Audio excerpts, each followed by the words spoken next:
ഇന്നത്തെ വീഡിയോയിൽ നമ്മൾ ഡിസ്കസ് ചെയ്യുന്നത് പ്ലെയിൻ കർവിൻ്റെ കർവേച്ചറിനെ കുറിച്ചാണ്. ലാസ്റ്റ് വീഡിയോയിൽ നമ്മൾ R3 എന്നുള്ളതിൽ ഒരു കർവ് തന്നിട്ട്, അതായത് ഒരു റെഗുലർ കർവ് തന്നിട്ട് അയാളുടെ കർവേച്ചർ കണ്ടുപിടിക്കാവുന്ന കാപ്പ എന്നുള്ളതിൻ്റെ ഫോർമുല ഡിറൈവ് ചെയ്തെടുത്തിരുന്നു. എന്നിട്ട് നമ്മളതിലൊരു നോട്ടായി പറയുകയും ചെയ്തു, R2ലെ ഒരു കർവിനെ നിങ്ങൾക്ക് വേണമെങ്കിൽ R3യിലുള്ള XY പ്ലെയിനിലുള്ള ഒരു കർവായിട്ട് കാണാമെന്ന് പറഞ്ഞിട്ട്. അപ്പോൾ ഈ ഒരു ഇതിൽ നമ്മൾ ജസ്റ്റ് പ്ലെയിൻ കർവിൻ്റെ കർവേച്ചറിന് ഒരു ഫോർമുല കണ്ടുപിടിക്കുകയും അതിനെ തന്നെ ഒരു ഇത്തിരി ഡിഫറെൻ്റ് ആയി പറയുകയും അതിൻ്റെ ഒരു ജോമെട്രിക് ഇൻ്റർപ്രിട്ടേഷൻ നമുക്ക് എന്തെങ്കിലും കൂടി പറയാനായിട്ട് പറ്റുന്നുണ്ടോ എന്ന് കൂടി നോക്കുകയും ചെയ്യണം. അപ്പോൾ സപ്പോസ് R2ലെ ഒരു യൂണിറ്റ് സ്പീഡ് കർവാണ് ഗാമ എന്ന് വിചാരിക്കുക. സോ ഞാൻ അയാളെ റെപ്രസെൻ്റ് ചെയ്യുന്നത് ഗാമ ഓഫ് S ആയിട്ടാണ്. d/ds-നെയാണ് ഇവിടെ ഞാൻ ഡോട്ടായിട്ട് ഉദ്ദേശിക്കുന്നത്. അതുകൊണ്ട് തന്നെ ഞാൻ നിങ്ങളോട് എപ്പോഴും പറയാറുണ്ട്, ഡോട്ട് എന്ന് എഴുതുമ്പോൾ നിങ്ങളുടെ മനസ്സിൽ അറിഞ്ഞിട്ടുണ്ടാവണം ഏതാണ് നിങ്ങൾ വിത്ത് റെസ്പെക്ട് ടു ഏത് വേരിയബിളാണ് നിങ്ങൾ ഡിഫറൻഷിയേറ്റ് ചെയ്യുന്നത് എന്നുള്ളത്. അപ്പോൾ ഇവിടെ ഞാൻ ഡോട്ടായി യൂസ് ചെയ്തത് d/ds-നെയാണ് ഞാൻ ഡോട്ടായിട്ട് ഡിനോട്ട് ചെയ്യുന്നത്. അപ്പോൾ ലെറ്റ് ടി എന്ന് പറയുന്നത് ഗാമ ഡോട്ടാണെന്ന് വിചാരിക്കുക. എന്ന് വെച്ചാൽ ടി എന്ന് പറയുന്നത് നമുക്ക് വേണമെങ്കിൽ ഒരു യൂണിറ്റ് വെക്ടർ ആണെന്ന് പറയാം. ഗാമ ഡോട്ട് നിങ്ങൾക്ക് ടാൻജന്റ് വെക്ടർ ആയതുകൊണ്ട് തന്നെ ടി നിങ്ങൾക്കൊരു യൂണിറ്റ് ടാൻജന്റ് വെക്ടർ ആണെന്ന് പറയാം. ടി എങ്ങനെ യൂണിറ്റ് വെക്ടർ ആയത്? നിങ്ങളുടെ തന്നിട്ടുള്ള കർവ് യൂണിറ്റ് സ്പീഡ് കർവായിരുന്നു. സോ നോം ഗാമ ഡോട്ട് 1 ആണ്, അഥവാ നിങ്ങൾക്ക് പറയാം നോം ടി 1 ആണ് എന്നുള്ളത്.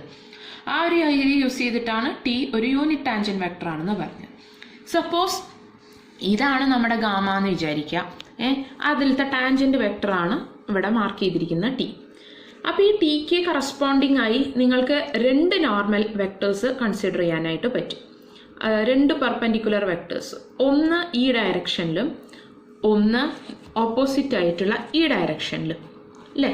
നേരത്തെയുള്ളതിൻ്റെ ഓപ്പോസിറ്റ് ആയിട്ടുള്ള ഡയറക്ഷനിൽ. അപ്പോൾ ഇതിൽ ഞാൻ ചൂസ് ചെയ്യുന്നത് നമുക്ക് കിട്ടിയിട്ടുള്ള യൂണിറ്റ് ടാൻജന്റ് വെക്ടർ ടീനെ ആൻറ്റി ക്ലോക്ക് വൈസ് ആയിട്ട് π/2 ആംഗിൾ റൊട്ടേറ്റ് ചെയ്ത് കിട്ടുന്ന ആളെയാണ് ഞാൻ അതിൻ്റെ നോർമൽ, ഈ ഒരു നോർമലായിട്ട് എടുക്കുന്നത്. ആ നോർമലിനെ ഞാൻ പേര് കൂടി വിളിക്കുന്നു signed unit normal of gamma എന്ന് പറഞ്ഞിട്ട്.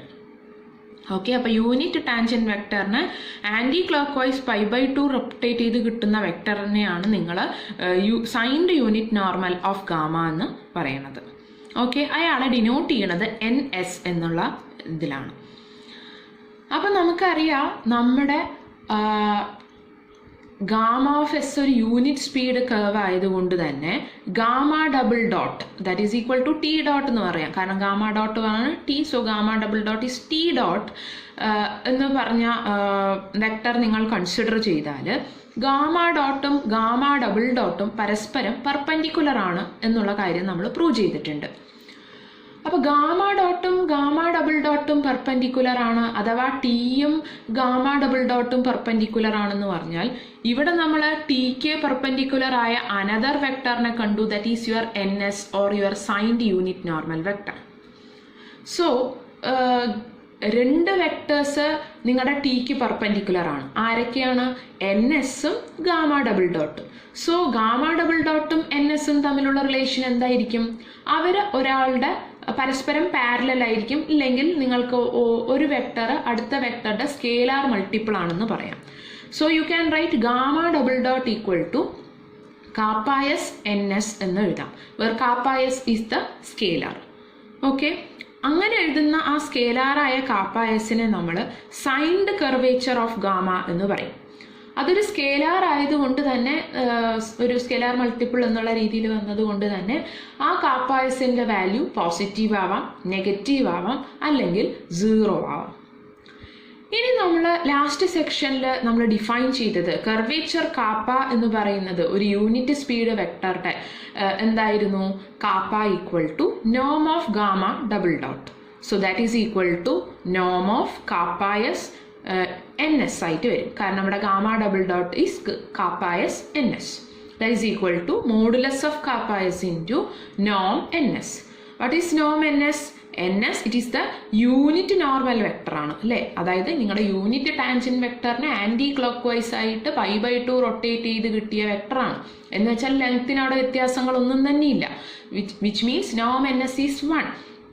അഥവാ നിങ്ങൾക്കിപ്പോൾ ഇവിടെ സബ്സ്റ്റിറ്റ്യൂട്ട് ചെയ്യുമ്പോൾ kappa equal to modulus of KS ആണ് എന്ന് പറയാം. അതായത് കർവേച്ചർ ഓഫ് ഗാമ എന്ന് പറഞ്ഞാൽ it is the absolute value of its signed curvature എന്ന് പറയാം.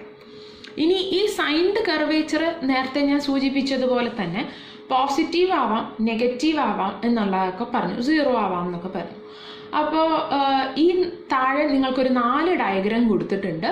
ഇതിൽ ഫസ്റ്റും ഫോർത്തും ഡയഗ്രത്തിൽ നിങ്ങളുടെ കാപ്പ എസ് പോസിറ്റീവും ബാക്കിയുള്ള നടുവിലത്തെ ബാക്കിയുള്ള 2 ഡയഗ്രത്തിൽ കാപ്പ എസ് നെഗറ്റീവും ആണ്. അപ്പോൾ അതെങ്ങനെയാണ് ഡിറ്റർമിൻ ചെയ്യുന്നത് എന്ന് നോക്കാം. അത് ഡിറ്റർമിൻ ചെയ്യാനായിട്ട് ഇവിടെ നിങ്ങൾക്ക് തന്നിട്ടുള്ള കർവ് എന്ന് പറഞ്ഞാൽ കർവിന് ഒരു ഡയറക്ഷൻ കൊടുത്തിട്ടുണ്ട്, ഒരു ആരോ മാർക്ക്.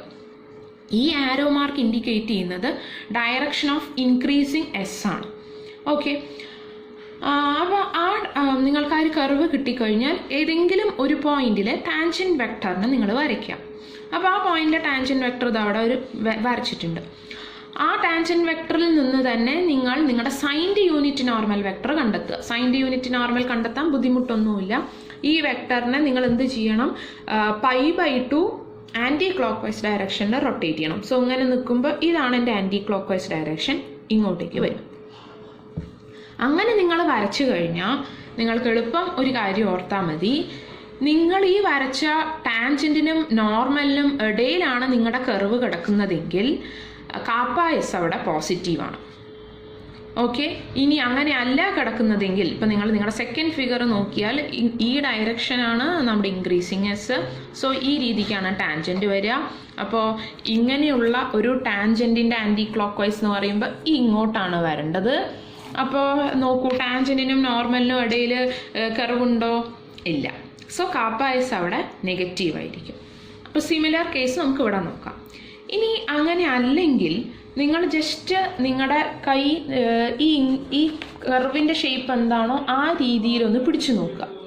എന്നിട്ട് ടാൻജൻറ്റും നോർമലും ഒക്കെ വരച്ച ശേഷം, ഓക്കെ, ടാൻജൻറ്റും നോർമലും വരച്ച ശേഷം കർവിൻ്റെ എങ്ങോട്ടാണോ അതിനൊരു വളവും ഇതും ഉള്ളത് അതിലേക്ക് ഇങ്ങനെ ഒന്ന് പിടിച്ചു നോക്കുക.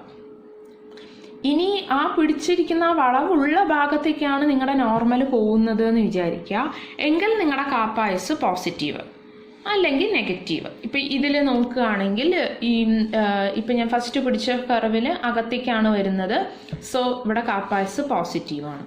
ഇനി ഇതേപോലത്തത് കിട്ടണമെങ്കിൽ എനിക്ക് ഇവിടുന്ന് പിടിക്കുമ്പോൾ ഇങ്ങനെയാണ് പിടിക്കാനായിട്ട് പറ്റുക അല്ലേ, അപ്പുറത്തെ സൈഡിലേക്ക് വേണം എൻ്റെ കൈ ഇങ്ങനെ ഇതാക്കി വരാനായിട്ട്. അപ്പം ഇതിൻ്റെ കുഴിഞ്ഞ ഭാഗത്തേക്കാണോ അല്ല അതിൻ്റെ ഓപ്പോസിറ്റ് ഡയറക്ഷനിലേക്കാണോ നോർമൽ വരുന്നത്? എൻ്റെ ഓപ്പോസിറ്റ് ഡയറക്ഷനിലേക്കാണ്. സോ ഇവിടെ നെഗറ്റീവ്. അപ്പോൾ ഇപ്പം ഞാൻ പറഞ്ഞ ഇതിൽ ഏതെങ്കിലും ഒന്ന് മനസ്സിൽ വെച്ചിട്ട് കാപ്പ എസിൻ്റെ സൈന് നിങ്ങൾ ഡിറ്റർമിൻ ചെയ്യുക. ഏതാ നിങ്ങൾക്ക് എളുപ്പം തോന്നിയത് എന്ന് പറഞ്ഞാൽ ആ രീതിക്ക്. ഓക്കെ, അപ്പോൾ നമ്മൾ ജസ്റ്റ് കർവേച്ചറിന് സൈൻഡ് കർവേച്ചർ എന്താണ് ഡിഫൈൻ ചെയ്തിട്ട് അവർ തമ്മിലുള്ള റിലേഷനും പ്ലെയിൻ കർവ്സിന് എന്താണെന്ന് പറഞ്ഞു. ഓക്കെ, അപ്പം ഇത്രയും നേരം നമ്മൾ ഡിസ്കസ് ചെയ്തതെല്ലാം ഒരു യൂണിറ്റ് സ്പീഡ് കർവായ R2ലുള്ള ഒരു പ്ലെയിൻ കർവിനെ കുറിച്ചായിരുന്നു. പക്ഷെ നമുക്കറിയാം ഇപ്പോൾ ഒരു റെഗുലർ കർവ് ഞാൻ R2ൽ എടുക്കുന്നു, ഗാമ ഓഫ് ടി എന്ന് എടുത്തു കഴിഞ്ഞാൽ എല്ലാ കർവിനെയും യൂണിറ്റ് സ്പീഡ് കർവ് ആക്കാൻ ബുദ്ധിമുട്ടായിരിക്കും. കാരണം ആ ഫോർമുല ചിലപ്പോൾ കോംപ്ലിക്കേറ്റഡ് ആവാം എന്നുള്ളത് നമ്മൾ നേരത്തെ കണ്ടതാണ്. സോ അങ്ങനെ ടിയിൽ പാരാമീറ്ററായി തന്നു കഴിഞ്ഞാലും അഥവാ യൂണിറ്റ് സ്പീഡ് അല്ലാത്ത കേസിലാണെങ്കിലും നമുക്ക് ഈ പറഞ്ഞ കാര്യങ്ങളൊക്കെ എങ്ങനെയാണ് കണ്ടുപിടിക്കുക, എന്താണ് വാല്യൂ വരിക എന്നുള്ളതൊക്കെ ഒന്ന് നോക്കാം. ഓക്കെ,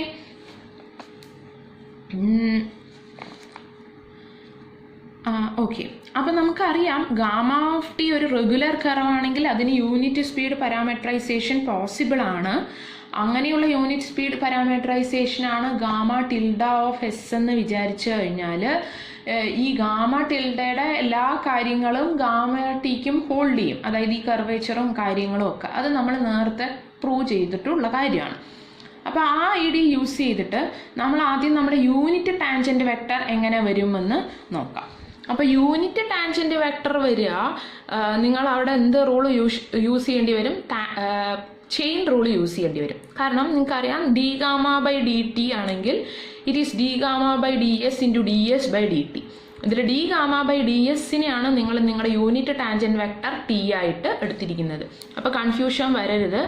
ഈ ടിക്ക് മുകളിലൊരു വര ഇട്ടോളണം, കാരണം ഇതൊരു വെക്ടറാണ്, ഇത് വേരിയബിൾ ടി യു ആണ്, അതായത് പാരാമീറ്റർ ടി യു ആണ്. അപ്പോൾ D gamma by D T is T into D S by D T, അഥവാ നിങ്ങൾക്ക് പറയാം your T equal to D gamma by D T by D S by D T. D S by D ടിക്ക് പകരം നിങ്ങൾക്ക് എന്ത് കൊടുക്കാം? നോം D gamma by D T എന്ന് കൊടുക്കാം. അപ്പോൾ നിങ്ങളുടെ യൂണിറ്റ് ടാൻജന്റ് വെക്ടറിനെ നിങ്ങൾക്ക് ഇത്തരത്തിൽ കണ്ടുപിടിക്കാം. ഇനി ഈ ടി എന്ന് പറഞ്ഞ യൂണിറ്റ് ടാൻജന്റ് വെക്ടറിനെ നിങ്ങൾ റൊട്ടേറ്റ് ചെയ്ത് കിട്ടുന്ന ആളാണ് നിങ്ങളുടെ ആര്? എൻ എസ് എന്ന് പറഞ്ഞ signed unit normal vector anticlockwise 5/2 കിട്ടുന്ന ആൾ. അപ്പോൾ അതിൽ വരുന്ന ചേഞ്ച് എന്ന് പറഞ്ഞു കഴിഞ്ഞാൽ, അതായത് നിങ്ങളുടെ ടാൻജന്റ് വെക്ടർ ആംഗിളിൽ വരുന്ന ചേഞ്ച് എന്ന് പറഞ്ഞു കഴിഞ്ഞാൽ, റേറ്റ് ഓഫ് ചേഞ്ച് എന്ന് പറഞ്ഞു കഴിഞ്ഞാൽ that is d T by, അതായത് d t tangent vector by D T is equal to again chain rule apply ചെയ്യുകയാണെങ്കിൽ d T by D S into D S by D t, that is T dot d S by D t. ഇനി t dot നമ്മൾ നേരത്തെ കണ്ടു, it is gamma double dot ആയ, അതായത് കാപ്പായസ് n S ആണെന്ന്. അപ്പോൾ അതിവിടെ സബ്സ്റ്റിറ്റ്യൂട്ട് ചെയ്യുമ്പോൾ kappa s n s d S by D T, D S by D ടിക്ക് again non d gamma by D t നിങ്ങൾക്ക് സബ്സ്റ്റിറ്റ്യൂട്ട് ചെയ്യാം. അപ്പോൾ ചുരുക്കത്തിൽ സൈൻഡ് കർവേച്ചർ എന്ന് പറഞ്ഞാൽ rate at which the tangent vector rotates എന്നുള്ളതാണ്. ഓക്കെ, അതാണ് അതിൻ്റെ ജോമെട്രിക് ഇൻ്റർപ്രിട്ടേഷൻ ആയിട്ട് വരിക. ഈ രീതിയിൽ എങ്ങനെ ഡിഫറൻഷിയേറ്റ് ചെയ്ത് നിങ്ങൾക്ക് ചെയ്യുന്നില്ലേ, അതിനെയാണ് പറയുന്നത്. ഇനി നെക്സ്റ്റ് ഒരു ചെറിയ കാര്യം പറയുന്നുണ്ട്, എന്താണെന്ന് നോക്കാം. ഗാമ ഒരു യൂണിറ്റ് സ്പീഡ് കർവാണെന്ന് വിചാരിക്കുക. എങ്കിൽ the direction of the tangent vector gamma dot of S is measured by the angle phi of S such that gamma dot of s equal to cos phi of s comma sin phi of s. അതായത് എന്താ പറയുന്നത്? Gamma ഒരു unit speed കർവാണെങ്കിൽ ഇയാളുടെ tangent വെക്ടറായ gamma dot of s അയാളെ measure ചെയ്യുന്ന ഈ ആംഗിൾ വെച്ച് നമുക്ക് അയാളെ മെഷർ ചെയ്യാനായിട്ട് പറ്റും. അതെങ്ങനെയാ? തന്നിട്ടുള്ള കർവ് ഗാമ യൂണിറ്റ് സ്പീഡ് കർവാണ്, അതുകൊണ്ട് തന്നെ നോം ഗാമ ഡോട്ട് 1 ആണ്. അപ്പോൾ 2 കോർഡിനേറ്റ്സ് ആണ് ഗാമയ്ക്ക് ഉണ്ടാവുക, കാരണം നമ്മൾ R2 പ്ലെയിൻ കർവായിട്ടാണല്ലോ എടുക്കുന്നത്. ഗാമ ആൽഫ ബീറ്റേന്ന് R2 ഒരു കർവായിട്ടാണ് എടുക്കുന്നത്. അപ്പോൾ ആ 2 കോർഡിനേറ്റ്സിൻ്റെ സ്ക്വയർ ചെയ്തിട്ട് സം ചെയ്ത് അതിൻ്റെ √1, അല്ലെങ്കിൽ നിങ്ങൾക്ക് പറയാം സ്ക്വയേഴ്സിൻ്റെ സമ്മ് 1 ആണ് എന്ന് പറയാനായിട്ട് പറ്റും. അപ്പോൾ അതും നമ്മുടെ പാരാമീറ്ററൈസേഷനും കൂടി നമ്മൾ സാധാരണ ഇപ്പം നിങ്ങൾക്ക് x² + y² = 1 തന്നാൽ നമ്മൾ എക്സിനെ കോസ് തീറ്റ എന്നും അതിനെ സൈൻ തീറ്റ എന്നും വിളിക്കുമല്ലോ. ആ രീതിക്ക് നമ്മൾ ആലോചിച്ച് കഴിഞ്ഞാൽ നിങ്ങളുടെ ഗാമ ഡോട്ട് ഓഫ് എസ്സിനെ നിങ്ങൾക്ക് cos phi of S comma sine phi of S എന്നുള്ള രീതിയിൽ എഴുതാൻ പറ്റും. അതായത് ഒരു പാരാമീറ്ററിന് എഴുതുന്നു, ആ പാരാമീറ്ററിനെ ഇവർ ഫൈ ഓഫ് എസ് എന്ന് പറഞ്ഞ് വിളിക്കുന്നു എന്ന് മാത്രം. ഈ ആംഗിൾ ഫൈ ഓഫ് എസ് ഒരിക്കലും എന്തായിരിക്കില്ല? യുണീക്ക് ആയിരിക്കില്ല. കാരണം phi of s plus any integer multiple of 2π ചെയ്ത് കഴിഞ്ഞാലും കോസും സൈനും 2π പീരിയോഡിക് ആയതുകൊണ്ട് എഗെയിൻ നിങ്ങൾക്ക് അതേ വാല്യൂ ആണ് വരിക. ഇനി നെക്സ്റ്റ് ഈ പ്രപ്പോസിഷനിൽ പറയുന്നത് നിങ്ങളുടെ ഗാമ ഒരു യൂണിറ്റ് സ്പീഡ് കർവാണെങ്കിൽ ആ ടാൻജന്റ് വെക്ടറായ ഗാമ ഡോട്ട് എസിനെ നമ്മൾ ഫൈ ഓഫ് എസ് എന്ന് പറഞ്ഞൊരു ആംഗിൾ വെച്ച് മെഷർ ചെയ്യാമെന്ന് പറഞ്ഞില്ലേ? അതായത് ആ എസ് മാറുന്നതിനനുസരിച്ച് നിങ്ങളുടെ ആംഗിൾ അവിടെ മാറിക്കൊണ്ടിരിക്കും. അത്തരത്തിൽ ചൂസ് ചെയ്യുന്ന നിങ്ങളുടെ മാപ്പ് ഫൈ എന്ന് പറയുന്നത് യുണീക്ക് ആയിട്ടുള്ള സ്മൂത്ത് ഫംഗ്ഷൻ ആയിരിക്കും എന്നുള്ളതാണ് നെക്സ്റ്റ് റിസൾട്ടിൽ പറയുന്നത്, നെക്സ്റ്റ് പ്രപ്പോസിഷൻ നമുക്ക് പറഞ്ഞു തരുന്നത്. അതായത് പ്രപ്പോസിഷൻ 2.2.1 എന്താ പറയുന്നത് എന്ന് വെച്ചാൽ ഗാമ ആൽഫ ബീറ്റേന്ന് R2 ഒരു യൂണിറ്റ് സ്പീഡ് കർവാണെന്ന് വിചാരിക്കാം. S0 എന്നുള്ളത് ആൽഫ ബീറ്റ എന്നുള്ള ഇൻ്റർവെല്ലിലെ ഒരു പോയിന്റ് ആണ്. ആൻഡ് ഫൈ നോട്ട് എന്ന് പറഞ്ഞാൽ ഗാമ ഡോട്ട് ഓഫ് S0, അഥവാ നിങ്ങൾക്ക് പറയാം let phi nought be such that gamma dot of S0 equal to cos phi nought comma sine phi nought ആണെന്ന് വിചാരിക്കാം. എങ്കിൽ നിങ്ങൾക്കൊരു unique smooth function phi alpha ബീറ്റേന്ന് R കണ്ടുപിടിക്കാനായിട്ട് സാധിക്കും. Such that phi of S0 എന്ന് പറയുന്നത് ഫൈ നോട്ട് ആയിരിക്കും. മാത്രമല്ല ഗാമ ഡോട്ട് ഓഫ് എസ് എന്ന് പറഞ്ഞാൽ cos phi of S comma sine phi of s ആയിരിക്കും for all S belongs to alpha beta. Okay, അപ്പോൾ നമുക്ക് അതിൻ്റെ പ്രൂഫിലേക്ക് കടക്കാം. അപ്പോൾ ആദ്യം തന്നെ നമ്മൾ സപ്പോസ് ചെയ്യുന്നു നമുക്ക് തന്നിട്ടുണ്ട് ഗാമ ഒരു യൂണിറ്റ് സ്പീഡ് കർവാണെന്ന്. അതുകൊണ്ട് തന്നെ അതിന് അയാൾ സ്മൂത്ത് ആയിരിക്കുമല്ലോ. അതുകൊണ്ട് തന്നെ നമ്മൾ ഗാമ ഡോട്ട് ഓഫ് എസിനെ ഡിഫൈൻ ചെയ്യുന്നു F of S G of S. അപ്പം ഞാൻ നേരത്തെ പറഞ്ഞ പോലെ ഗാമ സ്മൂത്ത് ആയതുകൊണ്ട് തന്നെ നിങ്ങൾക്ക് പറയാനായിട്ട് സാധിക്കുക എഫും ജിയും സ്മൂത്ത് ആയിരിക്കും എന്നാണ്. So gamma dot of S is F of S comma G of S. പിന്നെന്താ പ്രത്യേകത? എഫും ജിയും സ്മൂത്താണ്. കൂടാതെ ഗാമ യൂണിറ്റ് സ്പീഡ് കുറവായതുകൊണ്ട് നോം ഗാമ ഡോട്ട് ഓഫ് എസ് 1 ആണ്. അഥവാ F of S square plus G of S square is equal to 1 ആണ് ഫോർ ഓൾ എസ് എന്ന് പറയാം. ഇനി എനിക്കൊരു ഫൈ ഓഫ് എസ് ആണല്ലോ വേണ്ടത്. അതായത് എനിക്ക് വേണ്ടത് I have to define a smooth map phi from alpha beta to R which satisfies this condition and this one. Okay, so I am defining a function phi of s equal to phi naught plus integral s naught to s f g dot minus g f dot dt. അപ്പോൾ ആദ്യത്തെ condition എന്താണ്? Phi of S നോട്ടിൽ phi naught കിട്ടണം. നോക്കൂ, phi of S not എന്ന് പറഞ്ഞാൽ phi not plus integral S naught to S naught വരും. അപ്പോൾ ഈ ഇൻ്റഗ്രൽ 0 ആയിട്ട് പോവും. So phi of S naught is phi naught. ആ കണ്ടീഷൻ സാറ്റിസ്ഫൈ ചെയ്തു. ഇനി എന്തായിരിക്കണം? ആ മാപ്പ് ഒരു സ്മൂത്ത് ഫങ്ഷൻ ഓഫ് ഫൈ ആയിരിക്കണം. ഓക്കെ, നമുക്ക് എന്താ പറയുക, സ്മൂത്ത് ഫങ്ഷൻ ആണോ എന്ന് നോക്കാനായിട്ട് ഇയാളുടെ ഡെറിവേറ്റീവ് കണ്ടുപിടിച്ച് അയാൾ കണ്ടിന്യൂസ് ആണോ എന്നുള്ള കാര്യങ്ങളൊക്കെ നമുക്ക് നോക്കാം. അപ്പോൾ ഫൈ ഡോട്ട് എന്ന് പറഞ്ഞാൽ ഫൈ ഡോട്ട് ഇവിടെ അതായത് എസ്സിലാണ് ഞാൻ ഡിഫറൻഷിയേറ്റ് ചെയ്യുന്നത്. അങ്ങനെ ഡിഫറൻഷിയേറ്റ് ചെയ്യുമ്പോൾ നമ്മൾ ഫണ്ടമെൻ്റൽ തിയറം യൂസ് ചെയ്യാം. അപ്പോൾ ഇയാളുടേത് 0 ആകും. ഇവിടെ എന്ന് പറയുമ്പോൾ ആര് മാത്രമാണ് വരിക? F G dot minus G F dot ആണ് വരിക. എഫും ജിയും ഒക്കെ സ്മൂത്ത് ആയതുകൊണ്ട് നിങ്ങൾക്ക് ഫൈ ഡോട്ട് തന്നെ എന്താണെന്ന് പറയാം?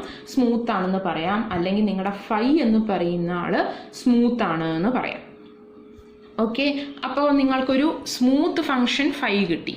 ഇനി നിങ്ങൾക്ക് ഈ ഇക്വേഷൻ ഹോൾഡ് ചെയ്യണം for all S belongs to alpha beta അല്ലേ?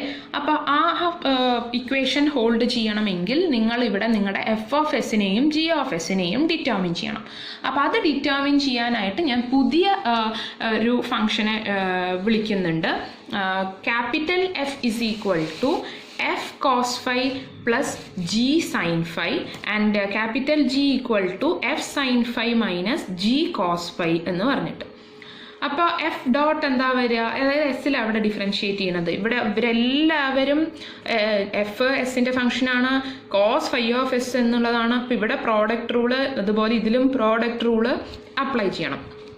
അപ്പോൾ ഫസ്റ്റ് ഇതിൽ പ്രോഡക്റ്റ് റൂൾ അപ്ലൈ ചെയ്യുമ്പോൾ ഫസ്റ്റ് ഫംഗ്ഷൻ ഇൻറ്റു ഇതിൻ്റെ derivative minus sine phi phi dot plus second function cos phi into F dot. Similarly ഇതിലും product rule apply ചെയ്താൽ ഈ രീതിയിൽ വരും. എന്നിട്ട് ഇതിൽ നിന്ന് ഞാൻ കോസ് ഫൈയുടെ ടേംസിനെയും സൈൻ ഫൈയുടെ ടേംസിനെയും കളക്ട് ചെയ്ത് എഴുതി. ഓക്കെ, ഇനി ഈ കോസ് ഫൈയുടെ കോഎഫിഷ്യൻറ്റിനെയും സൈൻ ഫൈയുടെ കോഎഫിഷ്യൻറ്റിനെയും ഒന്ന് എടുത്ത് ഇവാലുവേറ്റ് ചെയ്യാൻ പോവാണ്. F dot plus G phi dot എന്ന് പറഞ്ഞാൽ ഫൈ ഡോട്ടിൻ്റെ വില നമുക്കറിയാലോ, F G dot minus G F dot ആണെന്ന് നമ്മൾ കണ്ടുപിടിച്ച് വെച്ചിട്ടുണ്ട്. അത് സബ്സ്റ്റിറ്റ്യൂട്ട് ചെയ്യുക, ബ്രാക്കറ്റ് മാറ്റുക. ബ്രാക്കറ്റ് മാറ്റിക്കഴിഞ്ഞാൽ നമ്മൾ എഫ് ഡോട്ടിൻ്റെ ടേംസ് ഒന്ന് കളക്ട് ചെയ്ത് എഴുതിയാൽ F dot into 1 minus G square plus F G dot എന്ന് കിട്ടും. 1 മൈനസ് ജി സ്ക്വയർ പറഞ്ഞാൽ എഫ് സ്ക്വയർ ആണ്. ഇവിടെയും എഫ് സ്ക്വയർ ഉണ്ട്, ഇവിടെ എഫ് ഉണ്ട്. സോ കോമൺ ആയി നിങ്ങൾ എഫ് എടുത്താൽ F into F dot plus G dot എന്ന് പറഞ്ഞ് കിട്ടും. അതിന് ഞാനൊരു ഇക്വേഷൻ നമ്പർ ഇട്ട് നിർത്തി. എനിക്കറിയാം F square plus G square 1 ആണ് എന്നുള്ളത്. അപ്പോൾ ഞാൻ ജസ്റ്റ് ഇതിൽ എസ് വെച്ച് ഡിഫറൻഷിയേറ്റ് ചെയ്താൽ 2f dot plus 2g dot equal to 0 അഥവാ F dot plus G dot equal to 0. അപ്പോൾ എനിക്ക് ഈ ടേം എന്തായി പോയി? 0 ആയി.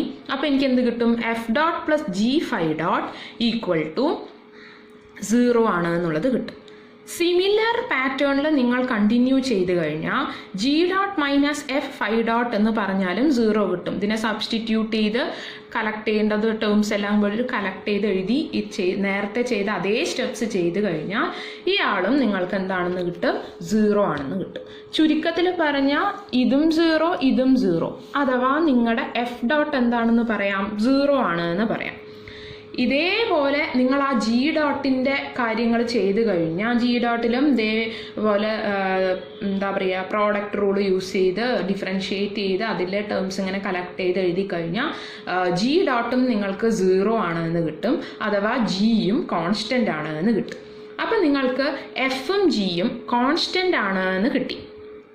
ഇനി നമുക്ക് എഫും ജിയും കോൺസ്റ്റൻ്റ് ആണെന്ന് കിട്ടിയത് കൊണ്ട് തന്നെ ആ എഫും ജിയും ഏതെങ്കിലും ഒരു പോയിന്റിൽ ആൽഫ ബീറ്റയുടെ ഇൻ്റർവെല്ലിലെ ഏതെങ്കിലും ഒരു പോയിന്റിൽ എന്താ വാല്യൂ എന്ന് അറിഞ്ഞു കഴിഞ്ഞാൽ അത് തന്നെ ആയിരിക്കുമല്ലോ ഫോർ ഓൾ ആൽഫ ബീറ്റ, ആ ഇൻ്റർവെല്ലിൽ മുഴുവൻ അത് തന്നെ ആയിരിക്കുമല്ലോ വാല്യൂ. അപ്പോൾ അത് കണ്ടുപിടിക്കാനായി ഞാൻ എസ്സിന് എസ് നോട്ട് സബ്സ്റ്റിറ്റ്യൂട്ട് ചെയ്യുന്നു. അപ്പോൾ എഫ് ഓഫ് എസ് നോട്ട് എന്ന് പറഞ്ഞാൽ small f of S nought cos phi of S nought g of S nought sine phi of S not.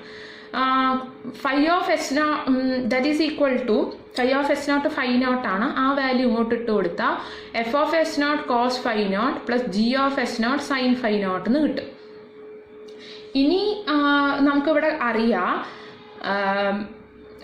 ഈ എഫ് ഓഫ് എസ് നോട്ടും ജി ഓഫ് എസ് നോട്ടും എന്ന് പറയുന്നത് gamma dot of S nought ആണല്ലോ. Gamma dot of s നോട്ടാണ് നിങ്ങളുടെ f of s നോട്ടും g of s നോട്ടും.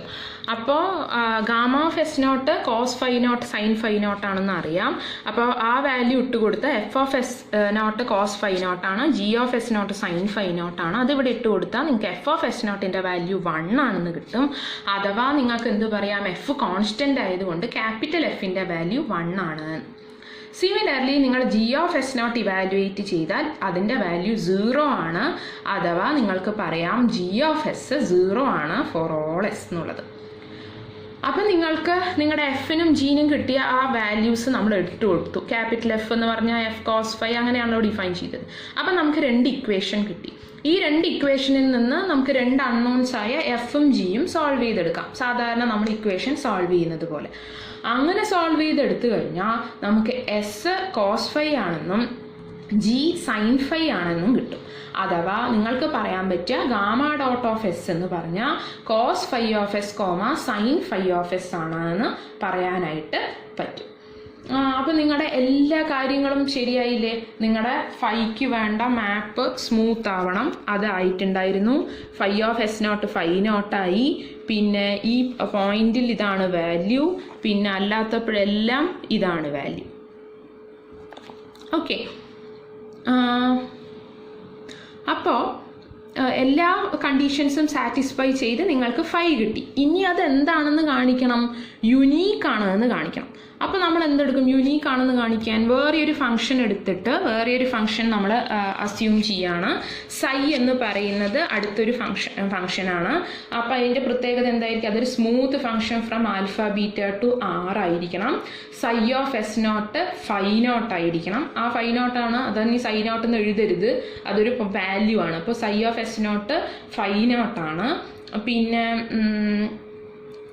പിന്നെ എന്താ പ്രത്യേകത, ഗാമ ഡോട്ട് ഓഫ് എസ് എന്ന് പറയുന്നത് cos psi of S comma sine psi of s ആണ്. For all S belongs to alpha ബീറ്റയാണ് എന്നെടുത്തു. ഓക്കെ, അപ്പം നിങ്ങൾക്ക് പറയാം for all S belongs to alpha beta gamma dot of എസിനെ നമ്മൾ നേരത്തെ എങ്ങനെ എഴുതിയിട്ടുണ്ടായിരുന്നു, cos phi of S sine phi of s. ഇപ്പം നിങ്ങൾ എന്താണ് പറയുന്നത്, cos psi of S sine phi of S എന്ന് വെച്ചാൽ അത് this is true for all S belongs to alpha beta. രണ്ടുപേരും അതേ ഇൻ്റർവെല്ലാണ്. അങ്ങനെ ആവണമെങ്കിൽ ഈ 2 വാല്യൂസും സെയിം ആവണം, അതുപോലെ ഈ 2 വാല്യൂസും സെയിം ആവണം. So cos phi of S is equal to cos psi of s, അതുപോലെ sine phi of S is equal to sine psi of x. ഈ ഒരു കണ്ടീഷൻ സാറ്റിസ്ഫൈ ചെയ്യണമെങ്കിൽ നമുക്കറിയാം കോസും സൈനും 2π പീരിയോഡിക് ആയതുകൊണ്ട് തന്നെ ഇവിടെ ഫൈ ഓഫ് എസ് അഥവാ സൈ ഓഫ് എസ് എന്ന് പറയുന്നത് ഇപ്പോൾ മറ്റേ ആളെ പ്ലസ് ഒരു 2π മൾട്ടിപ്പിൾ ആണ് എന്ന് പറയാം. അല്ലെങ്കിൽ നിങ്ങൾക്ക് പറയാം ഈ 2 പേരുടെ ഡിഫറൻസ് എന്ന് പറയുന്നത് സം ഇൻറ്റിജർ മൾട്ടിപ്പിൾ ഓഫ് അല്ലെങ്കിൽ സം മൾട്ടിപ്പിൾ ഓഫ് 2π ആണ് എന്ന് പറയാം. അതിനെയാണ് ഇവിടെ ഇങ്ങനെ എഴുതിയിരിക്കുന്നത്. അതായത് ഈ രണ്ട് വാല്യൂസും ഈക്വൽ ആയതുകൊണ്ട് psi of s minus phi of s is equal to 2π n of s എന്ന് എഴുതി. കാരണം ഈ എസ് മാറുന്നതിനനുസരിച്ച് നമ്മുടെ ആ ഇൻറ്റിജർ ചിലപ്പോൾ മാറിക്കൊണ്ടിരിക്കുകയെ, അതുകൊണ്ടാണ് ഇത്തരത്തിൽ എഴുതിയത്. അപ്പോൾ n of s എന്ന് പറയുന്നത് നിങ്ങളുടെ ആൽഫ ബീറ്റയിൽ നിന്നും റിയൽ നമ്പേഴ്സിലേക്കുള്ള ഒരു മാപ്പാണ്. പക്ഷെ അയാൾ ഇൻറ്റിജർ വാല്യൂ മാത്രമേ എടുക്കൂ. n of s എന്ന് പറഞ്ഞാൽ ഒരു ഇൻറ്റിജർ ആയിരിക്കും എപ്പോഴും. ഇനി ഫൈയും സ്മൂത്ത് ആയതുകൊണ്ട് തന്നെ ഈ ഡിഫറൻസ് സ്മൂത്താണ്, അഥവാ n of s നിങ്ങൾക്ക് സ്മൂത്ത് ആണ് എന്ന് പറയാം. ഓക്കെ, അപ്പം നിങ്ങൾക്ക് n of s സ്മൂത്ത് ആയതുകൊണ്ട് തന്നെ അതെന്തുമായിരിക്കും? കണ്ടിന്യൂസ് ഫംഗ്ഷനും ആയിരിക്കും. അങ്ങനെയെങ്കിൽ നമ്മൾ പറയുന്നു ഈ n കോൺസ്റ്റൻ്റ് ആയേ പറ്റൂ എന്ന്. അതെന്തുകൊണ്ടാണ് കോൺസ്റ്റൻ്റ് ആയേ പറ്റൂ എന്നുള്ളത് നോക്കാം. സപ്പോസ് നമ്മൾ എസ് നോട്ട് ഓൾറെഡി ആൽഫ ബീറ്റയിൽ ഒരു പോയിൻ്റാണ്. സപ്പോസ് ഈ n കോൺസ്റ്റൻ്റ് അല്ല എന്ന് വിചാരിക്കുക. അപ്പോൾ കോൺസ്റ്റൻ്റ് അല്ലെങ്കിൽ നിങ്ങൾക്ക് n of s നോട്ടിലൊരു വാല്യൂ ഉണ്ടാവും. വേറെ ഒരു point S1 belongs to alpha beta കണ്ടുപിടിക്കാനായിട്ട് പറ്റും. സച്ച് ദാറ്റ് അവിടുത്തെ വാല്യൂ ആയ n of s1 n of s0 ഒരിക്കലും എന്തായിരിക്കില്ല? ഈക്വൽ ആയിരിക്കില്ല. അങ്ങനെ ഒരു പോയിന്റ് S1 നിങ്ങൾക്ക് തീർച്ചയായും കണ്ടുപിടിക്കാൻ പറ്റും, കോൺസ്റ്റൻ്റ് അല്ലാത്തത് കൊണ്ട്. അപ്പോൾ n of s0 n of s1 എന്തല്ല? ഈക്വൽ അല്ല. പക്ഷെ n ആണെങ്കിൽ ഒരു കണ്ടിന്യൂസ് ഫംഗ്ഷനാണ്.